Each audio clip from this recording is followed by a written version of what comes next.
Merci de suivre TFM. Bonsoir à toutes et à tous. Bienvenue à cette principale édition. Tout de suite, les titres.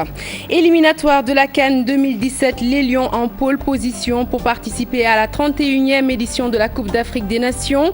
Bonne dynamique, assistance du ministère des Sports. Tous les ingrédients sont réunis pour permettre au poulain d'Aliou Cissé d'assurer la qualification. Dans ce journal, vous entendrez le ministre des Sports. L'interdiction du livre d'Ella Wardi sur le prophète est-elle effective? Difficile d'en apporter la preuve. Dans les librairies, c'est motus et bouche cousue. Les employés jouent la carte de la méfiance. Conférence internationale sur le terrorisme, Dakar à l'honneur. Thème retenu cette année, le terrorisme et ses méfaits sur le développement et la stabilité. La rencontre est initiée par la Ligue islamique mondiale. Enfin, ouverture ce mardi d'un sommet sur l'innovation des jeunes et l'agrobusiness. Occasion saisie par la rédaction pour dresser le portrait de Mohamed Ndiaye. Son nom rime désormais avec la modernisation du système de transport au Sénégal, un système qu'il a su améliorer grâce à un modèle de billetterie électronique qui a fait bondir les recettes des bus Tota. Vous en saurez un peu plus sur le parcours de ce génie dans un court instant. Voilà pour les titres, le développement, c'est tout de suite.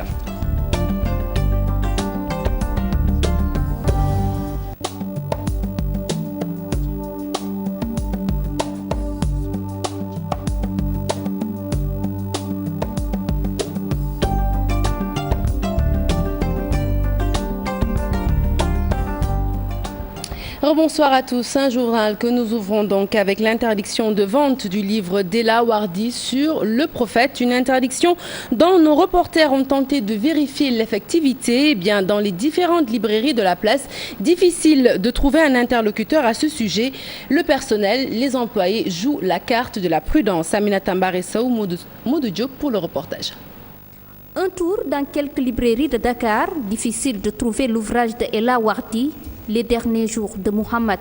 À l'évocation du titre de cet ouvrage, la caissière de cette librairie répond ceci. Il y a eu quelques-uns, mais bon, on ne peut pas savoir, on ne peut pas se rappeler combien, 1, 2 ou 3, parce que bon, on n'a pas de détails, on ne focalise pas sur l'ouvrage, on ne sait même pas, maintenant je ne sais même pas de quel livre il s'agit. Avec tous les nombres de livres qui passent à la caisse. Maintenant, pour plus de détails, moi je vous conseille d'aller là-bas. C'est là-bas qu'on peut parler. On peut pas avoir également de contact. Allez-y sur place, c'est le 33 839 37. Ça, c'est le numéro de la librairie qui est là-bas à Ouattara. Nous retournons à Mermoz dans une autre librairie. Nous étions là pour interpeller le responsable de la librairie par rapport à le livre là, il n'est pas encore là. Mais on peut le passer. Le vice-président de l'ONG Jamra avait indiqué que l'ouvrage de l'auteure tunisienne Ella Wardi intitulé « Les derniers jours de Mohamed » allait être retiré des rayons et même les exemplaires présents dans quelques librairies allaient être incinérés. Notre capitale Dakar, au cœur d'une conférence internationale sur le terrorisme initiée par la Ligue islamique mondiale. La rencontre qui s'est ouverte ce mardi se penche sur les méfaits du terrorisme. L'objectif, trouver des solutions à l'avancée notoire de ce fléau qui a fini par semer l'effroi dans le monde. Compte rendu Fatou Bintou Conté. Il tue sans raison, il fait peur à la terre tout entière, rapide dans ses déplacements, ne tient pas compte de ses victimes. Le terrorisme, ce fléau à combattre, réunit 2 jours durant des sommités du monde musulman pour trouver une solution à ce phénomène. Le terrorisme est un fléau qu'il faudrait combattre parce que le terrorisme est aveugle. Il tue nos enfants, nos filles, il tue sans distinction tous les êtres humains. Pourtant, il n'existe aucune relation entre les pratiques abjectes du terrorisme et les valeurs sublimes prônées par l'islam. Or, l'islam est une religion de paix, de tolérance, de justice, et d'équité. Il y a des normes à respecter dans la religion musulmane. On ne décrète pas la djihad comme on veut et quand on veut. On ne fait pas la guerre à d'autres sans raison, sans pour qu'il y ait une agression ou une tyrannie ou un motif qui doit nécessiter vraiment cette guerre-là ou ce djihad-là. Dès lors, il urge au monde musulman de trouver des stratégies et un plan global de lutte contre le terrorisme. Et le plan global qui va être dégagé à travers vos travaux doivent à la fois concerner la coopération sécuritaire, judiciaire, éducative. Ce sont des stratégies qui doivent continuer. C'est-à-dire ce sont des stratégies d'abord de communication, d'éducation, d'éradication de la pauvreté. Le terrorisme, un fléau qui n'a rien à voir avec la Oumma islamique, sème la terreur dans le monde. Il est nécessaire de s'unir pour y faire face.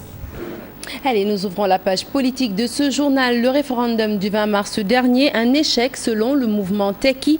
Mamadou Lamine Diallo ne semble pas impressionné par la victoire du oui, une victoire qu'il conteste. D'ailleurs, le leader politique reproche au pouvoir d'avoir procédé à des achats de conscience. Je vous propose de l'écouter dans ce reportage signé Maïmouna Ndiaye et Thierno Laurent Mendy. Le secrétariat permanent du mouvement Tekki donne son bilan du référendum. Taux de participation faible, chantage et achat de conscience. Les réformes proposées par le chef de l'État Macky Sall, aucune légitimité pour Mamadou Lamine Diallo. L'écrasante majorité de ceux qui ont voté oui n'ont pas lu le texte, y compris des cadres de l'APR. Je vous ai dit, il y en a à qui on a donné 5 000 francs, 10 000 francs pour voter. Le chantage aux bourses familiales. Le leader politique d'ajouter qu'il est question de 18 points au lieu de 15. En réalité, si vous prenez le point sur les droits nouveaux là, au lieu d'un point, c'est 3 points, puisqu'il y a le droit foncier, le droit à l'environnement et il y a le droit sur les ressources naturelles, qui existait déjà d'ailleurs. Ça, c'est pas quelque chose de nouveau. Ce qui est nouveau, c'est les droits d'autrui. C'est ça qui est nouveau. Concernant le dialogue, le mouvement Tekki fixe des conditions. Ce que c'est que les droits d'autrui, en quoi c'est différent des droits et libertés qui ont été listés à l'article 7 de la Constitution. Et enfin, c'est un problème fondamental, c'est dans la Constitution, l'exclusivité de la nationalité sénégalaise quand on est candidat à la présidentielle, a fortiori quand on est président de la République. Wade l'accuse. Est-ce que Wade dit vrai? Je n'en sais rien, c'est eux qui étaient ensemble. Eh bien, il faut qu'il se prononce lui-même directement devant le peuple sénégalais. Et nous attendons ça. Le secrétariat permanent du mouvement Tekki dit qu'il fera face à toute tentative de manipulation de l'opinion. D'ailleurs, Mamadou Lamine Diallo et ses camarades comptent éviter toute manœuvre de repousser les législatives de 2017.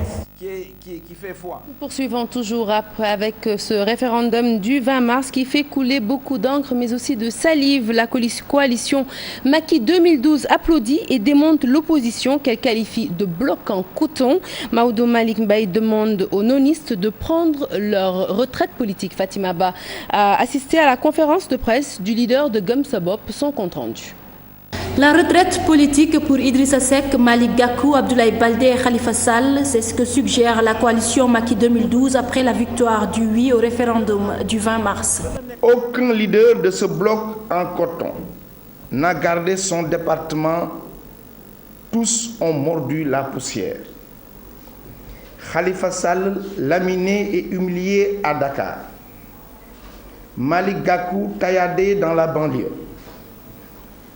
Baldé coiffé au poteau à Ziguinchor.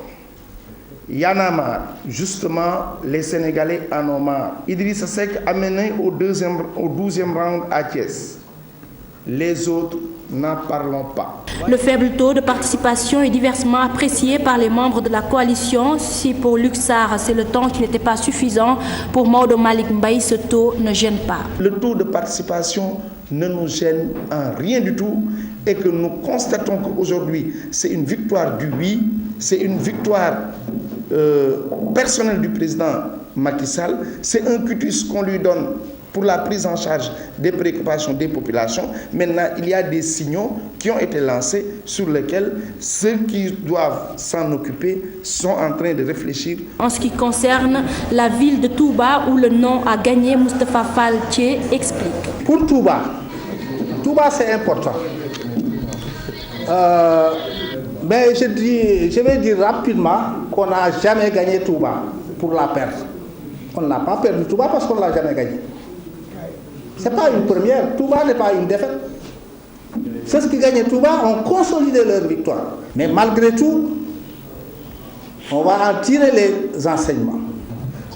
Et je vous assure que d'ici les législatives, vous verrez que la tendance sera renversée à Touba. Macky 2012 se veut clair, la coalition continuera d'exister et elle va accompagner le chef de l'État aussi bien pour les législatives de 2017 que la présidentielle de 2019. Et également à la une de l'actualité politique, la démission d'Ousmane Ngom, objet de polémique dans le landerneau politique. Dans le camp présidentiel, c'est le conseiller du chef de l'État qui décoche les premières flèches. Selon Luxar, cette démission d'Ousmane Ngom ne veut pas forcément dire qu'il appartient à la mouvance présidentielle. Luxar est toujours au micro de Fatima Ba et Tierno Laurent Mendy. Je sais qu'il est de coutume dans l'espace politique sénégalais d'entendre des déclarations incendiaires et parfois dangereuses. À l'époque, on s'en souvient, on va parler de gouvernement parallèle. On a même entendu, juste avant 2012, un ministre de l'Intérieur dire qu'il y avait des jeunesses du Benno qui avaient fomenté un coup d'État. Mais précisément sur le cas Ousmane Ngom, la coalition n'a pas de commentaire à faire. C'est un monsieur qui s'est prononcé. Il assume son discours. Ce qu'il a dit, il l'assume. En sait-il ou n'en sait-il pas, ce n'est pas notre préoccupation. S'il y a des institutions de droit, donc des institutions judiciaires qui devraient s'en saisir, ça, c'est leur affaire. Jusqu'à présent, c'est des interprétations de discours et de comportement. Mais pour l'heure, rien ne valide l'appartenance de M. Ousmane Ngom au camp présidentiel, surtout qu'il vient de créer un propre parti, Libéral Tchekanam. Direction le nord du Sénégal, après une campagne qui a porté ses fruits et abouti massivement à la victoire du oui, la coalition Benno Bokk Yakaar de retour dans cette partie du pays pour remercier les citoyens. Dagana, Podor, mais encore Saint-Louis ont accueilli la caravane. Alors dans la vieille ville, les pêcheurs ont réclamé la résolution définitive du problème de la brèche qui a emporté en une décennie plus de 230 pêcheurs. Plus de détails, c'est avec Ousseynou Diop et Habib Sek. Dans la région de Saint-Louis, l'APR et ses alliés ont obtenu plus de 80 000 voix de différence au référendum du 20 mars dernier. Dans les communes de Pâle, Richard-Toll et Saint-Louis, les militants de l'APR ont fêté cette victoire. Ils ont promis d'occuper le terrain d'ici les législatives de 2017. Bon, les législatives à venir, la jeunesse du département de Dagana, la jeunesse communale aura bel et bien son candidat. Parce qu'il est temps que la jeunesse se sente dans l'attelage gouvernemental.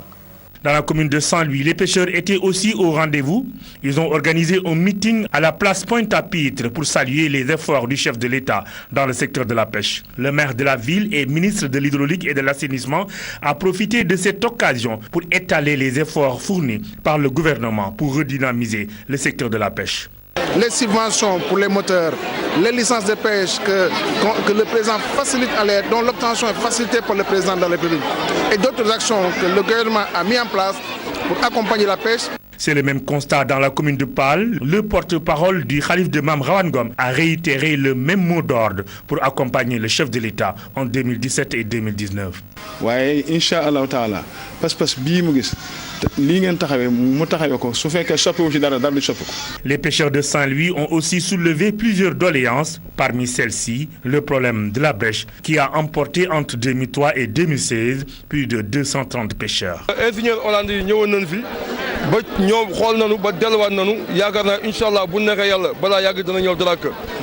Destination Sédhiou à présent, plus précisément dans la commune de Diakounda. Sur place, plus rien ne va entre le maire et ses conseillers.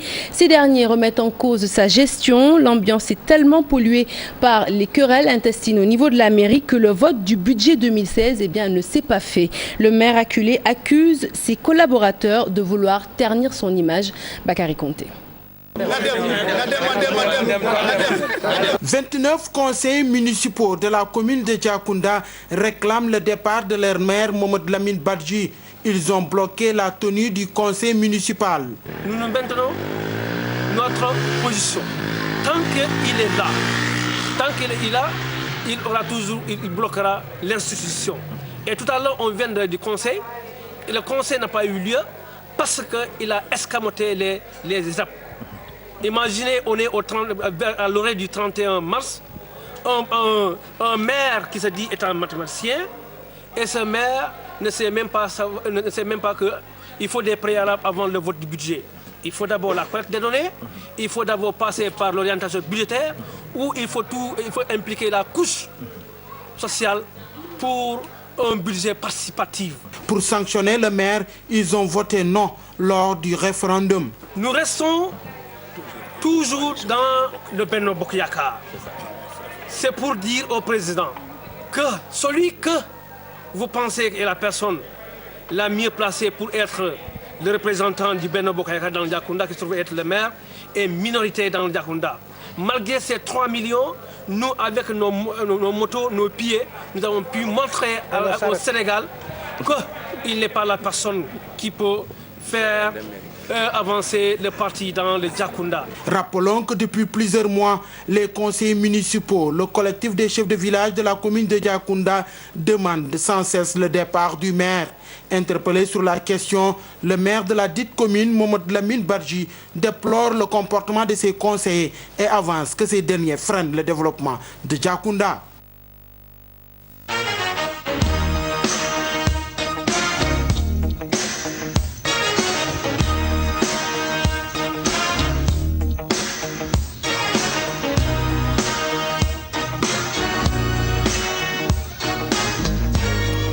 Et bien évidemment, le match retour Niger-Sénégal pour ouvrir cette page des sports. Pas forcément le meilleur match des Lions, mais Ali aussi s'est satisfait du résultat. Un résultat qui permet à ses protégés de prendre une option sérieuse sur la qualification. Les temps forts du match retour entre le MENA et les Lions avec nos envoyés spéciaux à Niamey, Mamadou Ndiaye et Ibou Diouf. La délivrance de toute une équipe après 90 minutes sous une forte canicule à Niamey, le Sénégal bat le Niger 2-1. Les hommes de Cissé ont plié le match dès la première période. À la 22e minute, Sadio Mané fauché dans la surface de réparation nigérienne. L'arbitre désigne le point de pénalty. Moussa Konaté s'en charge et ouvre le score pour le Sénégal.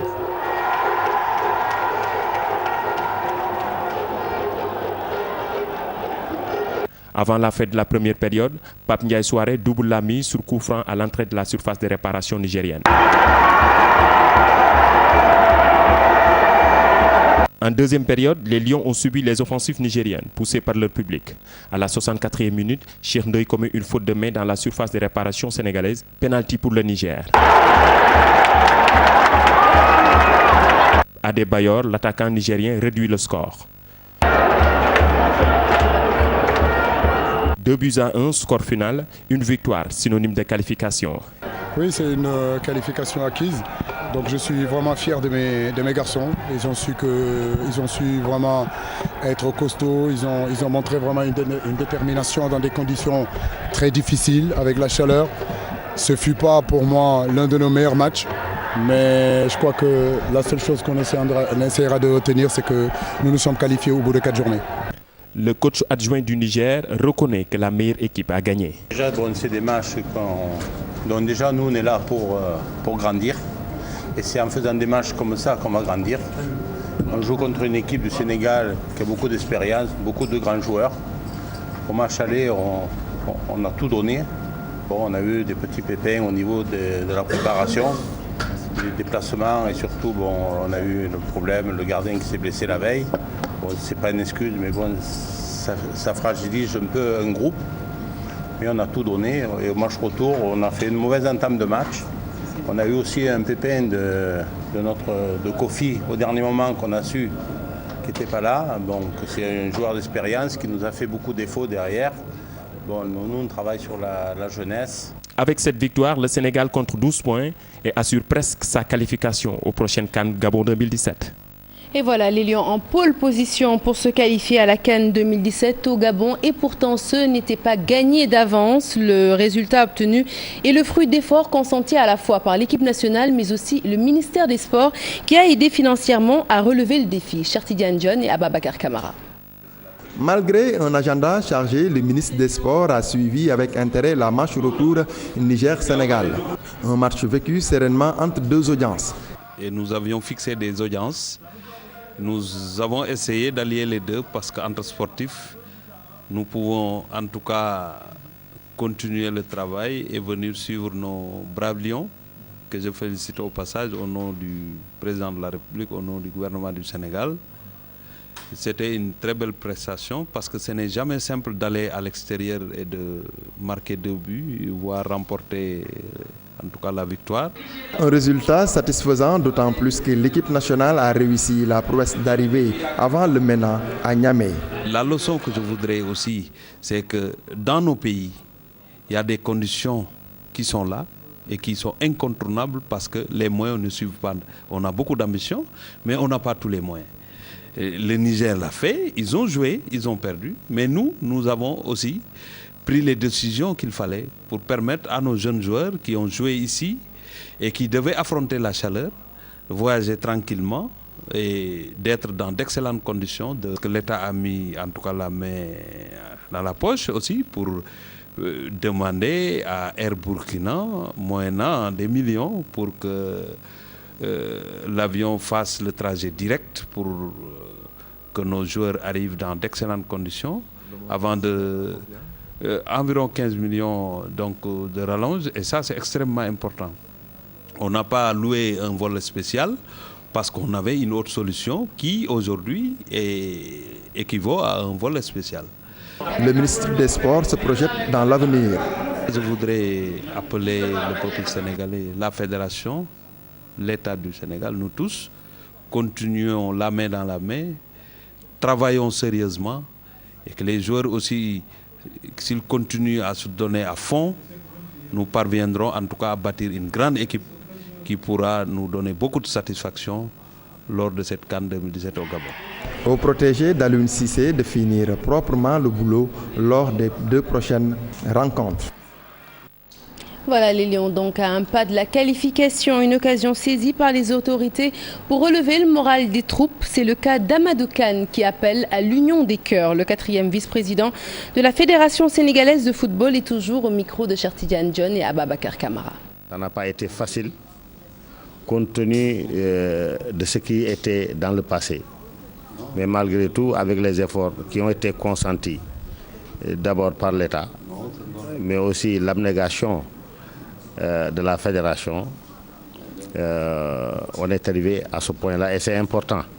C'est important dans la mesure où aujourd'hui, nous avons fait le plein. On a joué 4 matchs, nous avons gagné les 4 matchs. On est comment ça s'appelle, encore premier avec 12 points. Même si dans le passé, le Sénégal l'avait obtenu, ça c'est dans le passé. Maintenant, on doit s'orienter vers le futur.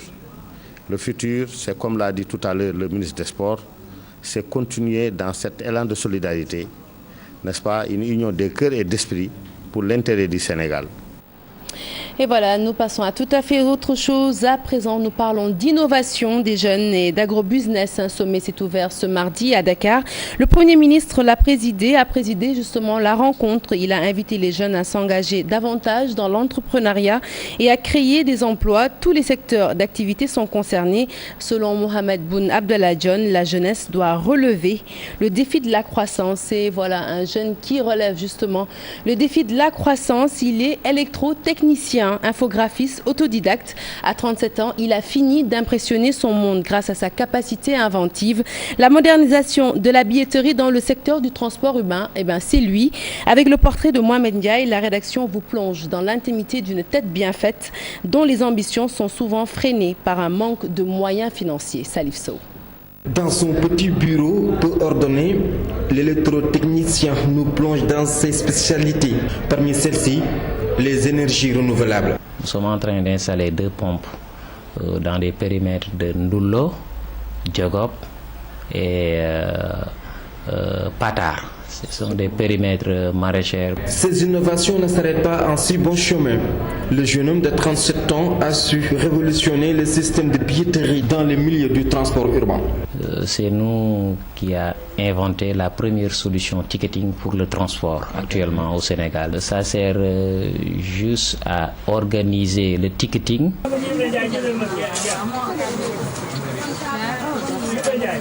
Sa capacité inventive surprend plus d'un, c'est depuis sa tendre enfance.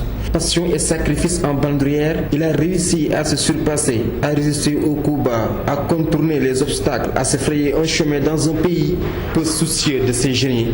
Tous les jeunes sont des génies. Si quelqu'un a le savoir, il faut, par exemple, le développer lui-même. Par exemple, faire en sorte qu'il est à l'aise. En bon patriote, il veut servir son pays, le Sénégal. Pour approfondir ses connaissances, l'infographiste va souvent en Chine. Il prépare d'ailleurs activement son 3e séjour au pays du grand bâtisseur Mao. Lui aussi veut voir son peuple nager dans un mieux-être. Aux autorités de poser le premier pas, préconise-t-il. L'État de m'accompagner, surtout de me garantir dans les instituts financiers pour que je puisse développer mon savoir et puis les transmettre aux jeunes. Ce sont les machines qui font le monde. Lui, Mustapha, fait partie de ceux-là qui font ces machines. Polygame, père de 6 enfants, ce musulman pratiquant espère voir, dit-il, un jour son rêve se réaliser, c'est-à-dire être accompagné dans ses innovations.